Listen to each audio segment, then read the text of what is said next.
Number 11, Malik Vs.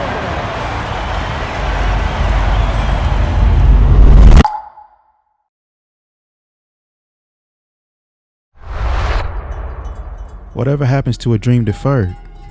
Does it dry up like a raisin in the sun? Or fester like a sore and then run? Does it stink like rotten meat?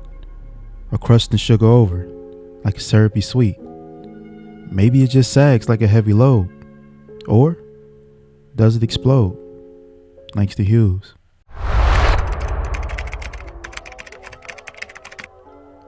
My story starts here at Langston Hughes High School in Fairburn, Georgia. If I had 3 words to describe my school: crazy, chaotic, energetic. But don't get it twisted. With all the fun we have off the court, it's war when we step in between them lines. We may not be the best team in the nation. Shoot, we not even the best team in Georgia. But I'm gonna ride with my dogs no matter what. Stephon, he's a 3-star from Seattle who transferred here for his senior season. And Lawrence, he's a senior that committed to Howard. Down low, got my dog Pernell, aka PZ Hall, from East Point. Bro's a little rough around the edges, but he a cool dude nonetheless, and he loves to rap. Just like his cousin Sergio, he used to go to our school back in the day. Y'all may know him. Okay, do it for our school. Who that? Gold, black, and green. Langston, you know. I swear he never wasted a moment to tell us Gunner was his cousin, but that's neither here nor there. Now in our center position, we got my boy Tanner Hill. And don't let the hair confuse you. My boy really gets down with business. And as for me, well, my name's Malik Mills. If you ask me right now, in my senior season, I feel like I'm the best player in the state. You could say that's a stretch. You could say I'm cocky, arrogant, but I'm confident. And while I came into my senior season ranked number 8, I'm here to prove everybody wrong. In this game in particular, we're going against Westlake, and they got 2 D1 recruits in Bryce Freeman and Justin Lewis, but that's really neither here nor there. Y'all came to see me ball out. In this game in particular, I went off. See, coming into my senior season, I had already verbally committed to Howard University, my first D1 offer, but I didn't really have too much offers to choose from until the summertime, which I got on the radar after playing AAU. Now coming into my senior season, I got more offers from Georgia State, Georgia Tech, Kennesaw State, but honestly, I'm thinking much bigger.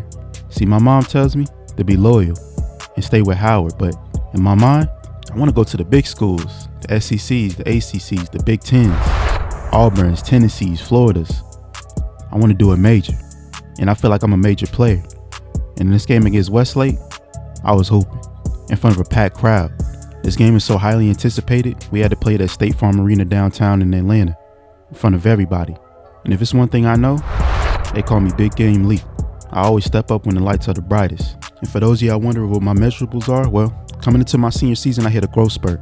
I now stand at 6'6", about 200 pounds. And I was always a little shorter than everybody on the team, so I always worked on my handle and my jump shot. And now that I'm a little bit taller, I feel like that makes me even more dangerous on the court. Not to mention my motor. And when you combine all of that together, what do you get? Well, you get a 43-point, 12 assist, and 11-point triple-double against Westlake. In this game in particular, skyrocketed me up in the rankings. As good as this performance was, there may have been somebody out there in Georgia doing it way better than me. In the class of 2024, in the state of Georgia, the number 1 player was clear. It was Ace Bailey and McKeechern. See, my boy was about 6'8", 6'9", and was head tapping. Not to mention his motor never turned off. And he had a nice jumper too. But a wise man told me, if you want to be the best, you got to beat the best. And we played McKeechern on January 19th, 2024. And this was a huge deal for me. Keep my thinking. If I have a great game against the number 2 player in the nation, that's only going to skyrocket my rankings even more. So I locked in and dialed in. I told the coach, let me have this tonight. He say less. I strip Ace Bailey on this possession right here and take it up the court. I already mentioned my handles. I hit Ace Bailey with a right to left quick, pull up mid-range fading. When I pulled up for this right here and cashed it, I already knew what type of night it was going to be. Coming into this game, the updated rankings had me number 32 in the nation, but still number 3 in the state. And while it was a long shot, I knew I had a chance to be the number 1 player in the state, maybe if I had a good game against Ace, but see, he wasn't going for none of that. He didn't care about getting no dimes. All he cared about was getting that ball in the basket, and I respect it. See, coming into this game, I got even more offers from Georgia Tech, Florida State, and NC State. But I was still verbally committed to Howard, and that was still looming over my head, but in my mind, I'm going for it all. And tonight, your boy was hooping. With the scouts in attendance, I tried my best to sit down on Ace and lock him up whenever I had the chance to. In that particular session, it worked. Not everyone worked out the same, but what did work is my jump shot. One thing I'm putting on film is my ability to go coast to coast. Right here, I grabbed the rebound, push it up court, and attack the lane. Finish with my off hand, which is my right hand, and get the and one. And in the first half of this game, I can't lie, I didn't have too many assists. I really wasn't looking to pass the ball too much when I had it in my hand. I felt like I could cook anybody on their team. But as much as I was scoring with ease, something clicked in my head. If I really want to get the scouts' attention, I got to sit down on defense and get some assists. That's going to really change it up. If not, this man Ace can go band for band with me on the scoring column. Right here, I hit Ace with a nasty step back from mid-range and bucket. But in the second half, like I told y'all, I was more focused on getting assists. So I found my guy Tanner in the lane and get him going. One thing about me I had to realize too, is the more I ball out and get my teammates involved, the scouts are already here to see me. I could be helping them get scholarships too. And right here in transition, instead of attacking the lane looking for my own shot, I waited patiently for my boy Tanner to get back into play and get him an easy bucket. Like I said, this man Ace was not stopping for anybody. He had over 35 points on the night, right around his average for real in the season. And as for me, well, I was going to cook regardless, but I had to make sure it was more than scoring. I had to make sure it was more than just dribble pull-ups. I wanted to get backdoor cuts, find easy ways to score, just like this man Ace. See, he about 6'9", bro. It was nothing much you could do on the boards when he wanted to get one. But as for me, I'm attacking that lane every time with bad intentions. And right here to clap it off, I got an and one. Falling to the ground. I don't even know how I made this for real, but it's just been that kind of night. It's just been that kind of season. And starting from the bottom, I really self-made myself and pushed myself all the way to the top. I finished the night with 39 points, 7 assists, and 13 rebounds. And for my senior season, it eventually came to a close. While we didn't win state, just know them averages pretty much stayed around the same. I averaged about 30 points, 8 assists, and 10 rebounds all season. And at the end, I finished number 19 in the nation and second in the state. Really not with too much more I can ask for, but as far as my commitment, I had all kind of offers on the table from the same schools I was dreaming of. It was time to make a decision. Do I decommit from Howard and go to one of the big time schools, or do I listen to my mom and stay loyal? Much to everybody's surprise around the nation, I stayed loyal and listened to my mom. I committed to Howard University officially on March 21st after the season, and I finished as a 5-star recruit, making me the first such in Howard history. But I'm not alone. See, we got a dog in Blake Harper out of DC, and already on his team was Bryce Harris, a senior, looking to provide some leadership and some buckets. And I told y'all, my guy Lawrence was the only reason I even committed to Howard in the first place. Me and him is basically inseparable. In my dreams, both me and him make the league. That's a long way to go. And down low, we got another freshman named Julian Johnson, this kid from Charlotte. He had a similar story to me. Howard was his first D1 offer, and he took it. Smart man. In our first game of the season, we were playing against Memphis, who had PJ Haggerty, one of the best scorers in the nation. And a lot of people already believe that he will be an All-American this season. That ain't got nothing to do with me. I'm trying to be an All-American too. And at the beginning of the season, I was ranked the number 26 prospect heading into the 2025 NBA draft. And while everybody assumed I'll be one and done, honestly, my goal is to make Howard one of the best and premier teams in the nation, and it starts on opening night. And out the gate, we were getting bodied, I can't lie. Down low, the size was a clear problem, but where we will be able to assert dominance is our size in the backcourt. See, Blake was about 6'6", 6'7", so am I. With both our size and ability, eventually, we knew we would have the upper hand. I was going to get my first points from the free throw line as I attacked the basket and got fouled. Kind of a surreal moment. Finally, in college, playing for Howard, the team I originally committed to before I even hit my growth spurt. But it's go time now. After knocking down both of my free throws, I knew what I had to do tonight. Make a statement. On a fast break, I pushed the ball up the court to give myself some easy assists. And in the half court, I found my confidence pulling from 3 early. See, Memphis was ranked, so a win like this would be huge. But PJ Haggerty wasn't going easy, so I knew we was going to have to keep fighting and keep fighting. In the first half, Memphis was showing us a little bit of levels, as Dane Danger was putting Blake in the post and going to easy work. While I had a couple of shots go, it was a little bit of a struggle in the first half for me. You can call it rust or whatever you want to call it. But Blake, this man kept us in the game all first half, and he had it rolling.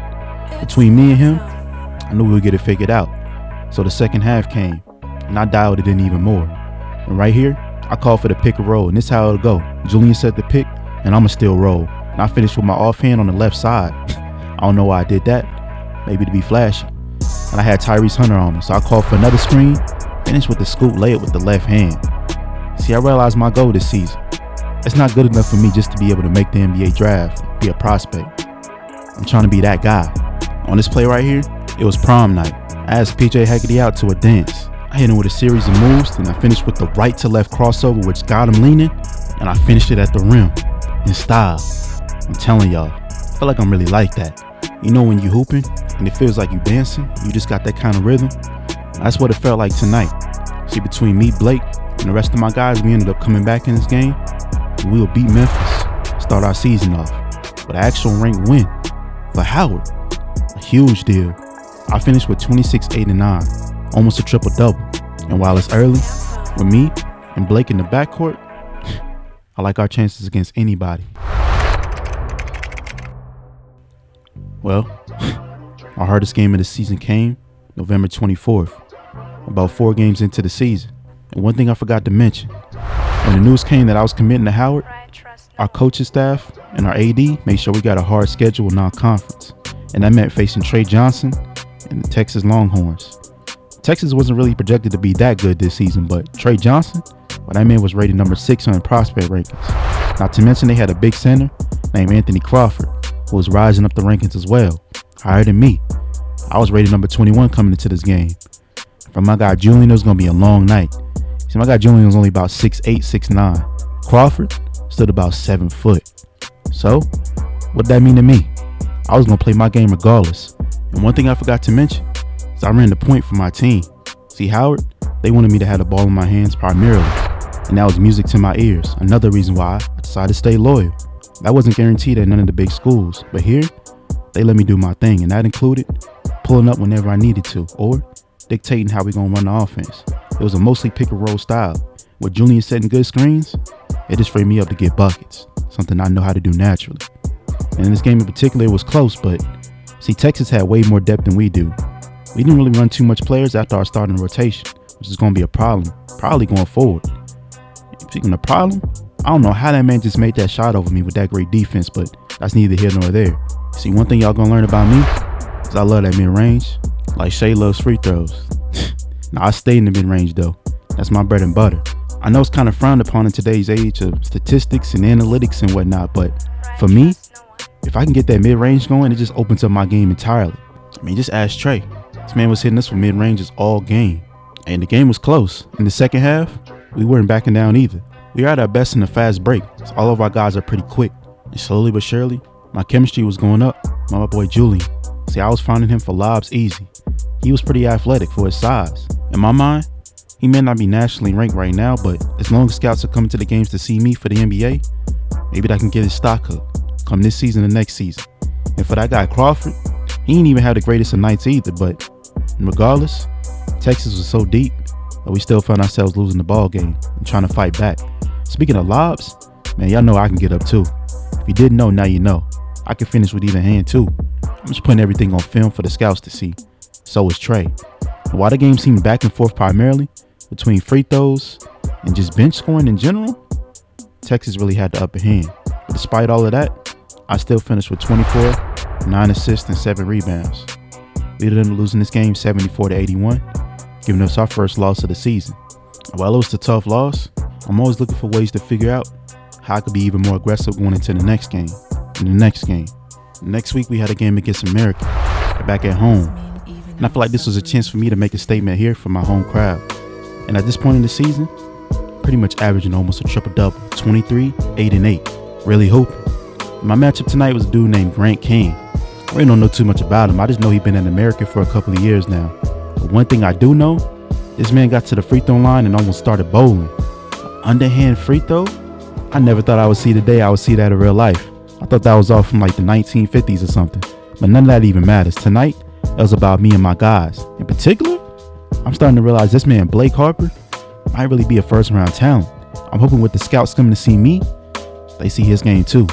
And if it's one thing I'm going to do, I'm gonna get to that mid-range regardless. I don't care what the defensive coverage is. 3-2, 2-3, 1-3-1, man to man.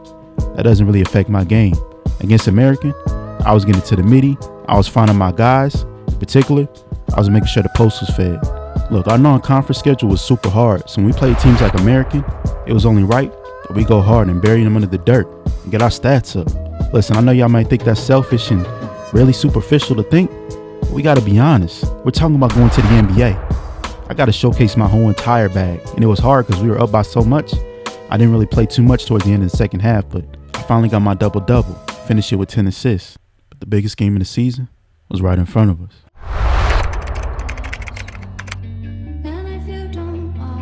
Unless you lived under a rock, you already heard about the phenomenal freshman that reclassed up in Cooper Flagg.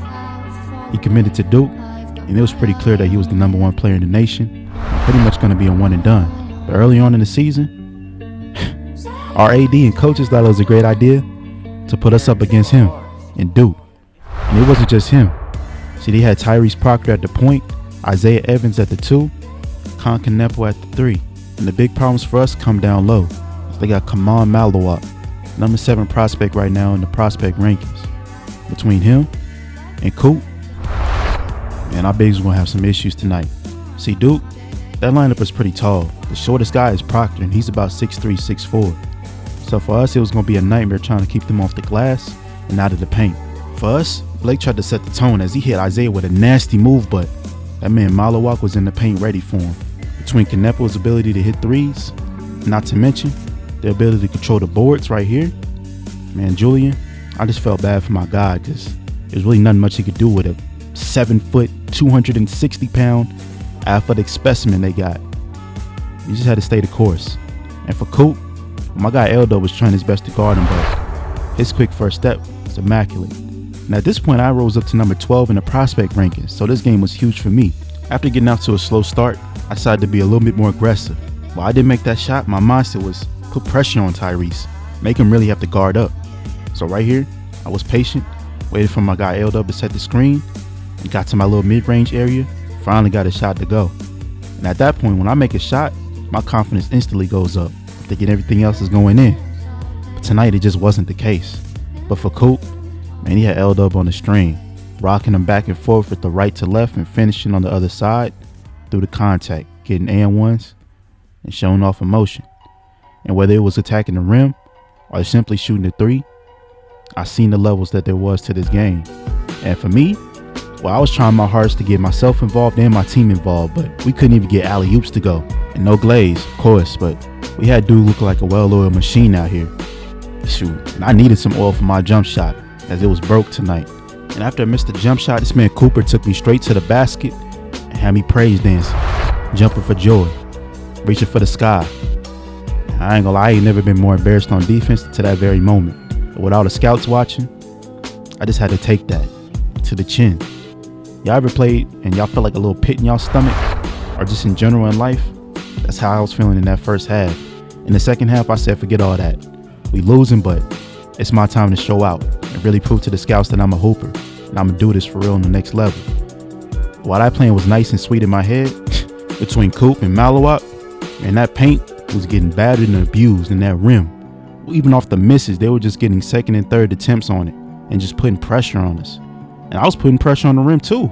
I was hitting the heck out of it, not hitting no shots. And in fast breaks, my only chance was to try to get my teammates involved and try to be as unselfish as possible. I wish my game was as smooth as Blake's tonight. He had a pretty solid performance. If the scouts are watching this, they might have thought he was better than me. And right here, this is when I knew I had to do something. I had Cooper on me on a switch. So I tried to hit him with my patented right to left, and he was sitting on it. And I still rose up for the bad shot. It was way off balance. And after that shot missed, I knew it was a wrap for me tonight. I finished 4-13 from the field, 6 turnovers, and made it even worse. I got benched. We ended up losing by almost 30. And while I was on the bench, I could just feel my rankings dropping. But my mom texted me after the game and said, don't let one bad game define who you are as a player. It's January 4th, 2025, and this marks the first game of our conference, the MEAC. If you're not familiar, it's a conference full of HBCUs. And every game seemed like a big, huge deal in the community. And out the gate, we played Norfolk State. See, they had Houdini Carter, I'm not even sure why they called him Houdini. I just got here, but I heard the announcers say that. They had Ace Spring at the 2, and they had this football-looking player named Joe Peters too.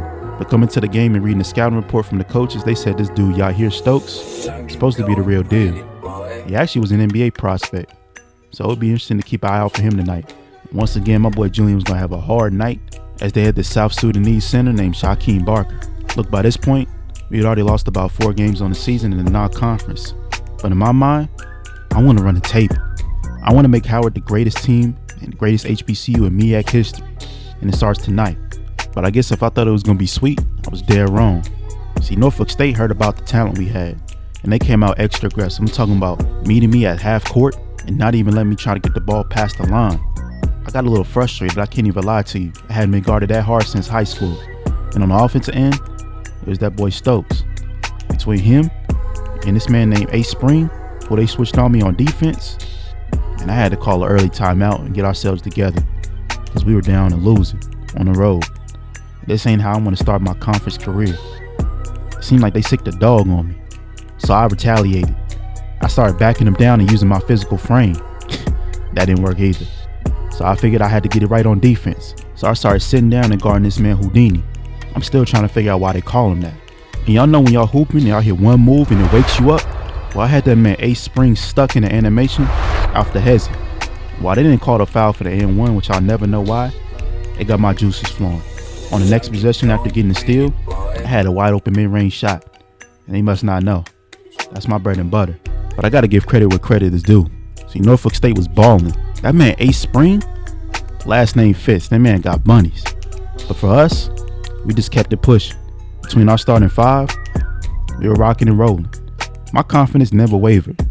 I know we can run the table in this conference. This is what I came here to do. Put Howard on national ranking attentions. And Blake, he had the same mindset. So out the gate in the second half, I made sure I was even more aggressive than I was before, showcasing my entire offensive bag. I had Ace Spring on a one-on-one.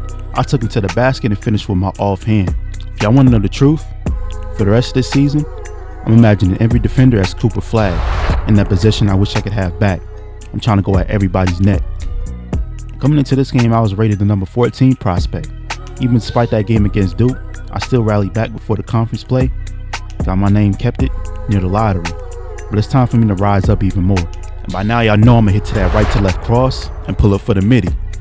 In my debut game in the MEAC, I dropped 31, 9 assists and 13 rebounds against Norfolk State. We got off to an amazing start.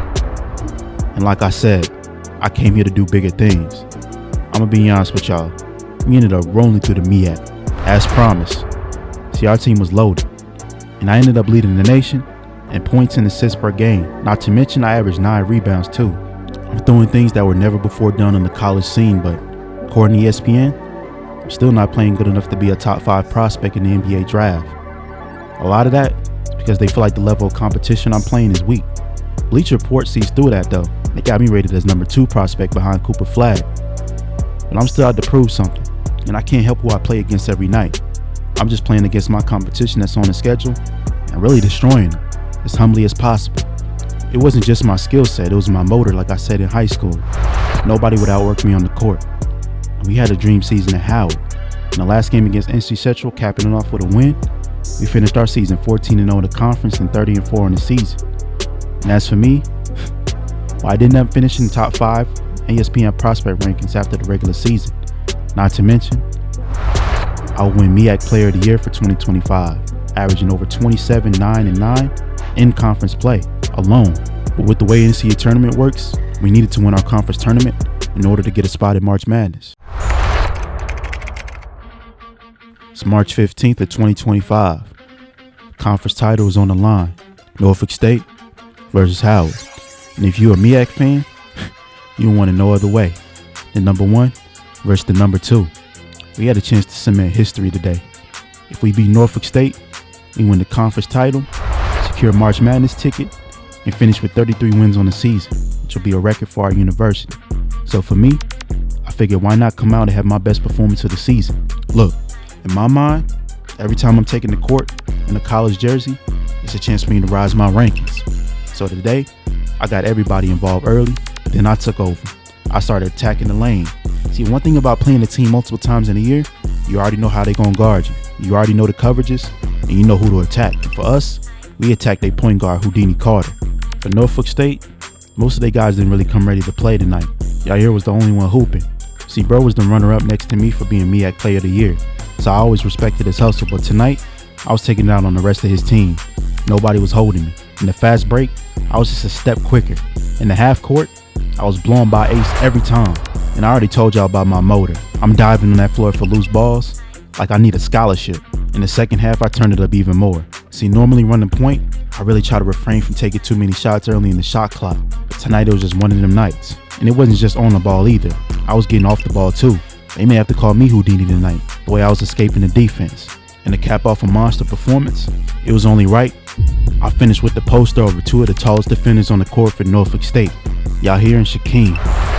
And that was the only fitting way to cap off my Howard career in conference play. The poster. See, tonight was special. The best night of my basketball career to date. I finished with a career high 42 points, 7 assists and 11 rebounds to follow, not to mention 6 threes. I had the greatest performance in MEAC history.